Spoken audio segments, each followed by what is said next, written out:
2 సహస్రాబ్దాల క్రితం పురాతన భారతదేశంలో జరిగిన అత్యంత రక్తపాత యుద్ధాలలో ఒకదాని తర్వాత ఒక రహస్యం పుట్టింది.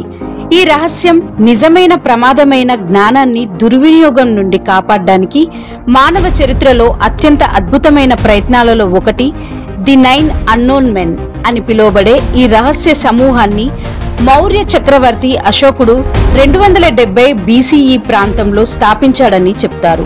సైన్స్ మరియు యుద్ధం నుండి మనస్తత్వ శాస్త్రం మరియు సామాజిక శాస్త్రం వరకు కీలకమైన జ్ఞానాన్ని సంరక్షించడం మరియు అభివృద్ధి చేయడం వారికి అప్పగించబడింది. 9 మంది రహస్యంగా బంధించబడ్డారు. అశోకుడు వారి గుర్తింపులను దాచి ఉంచాలని ఆదేశించాడు. ఈ ఆదేశం చాలా కఠినంగా పాటించబడింది. సమాజం నేటికి ఉనికిలో ఉందని చాలా మంది నమ్ముతారు.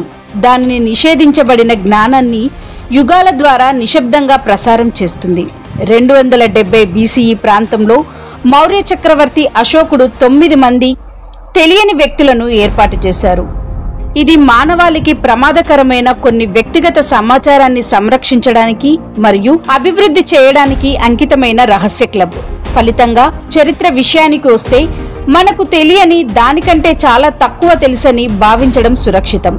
దానిలో ఎక్కువ భాగం జ్ఞానం లేకపోవడం వల్లనే జరుగుతుందని భావించవచ్చు. కొన్ని ప్రాంతాలు సామాన్యులు వాటి గురించి తెలుసుకోకుండా నిరోధించాలని స్పష్టంగా భావించారు.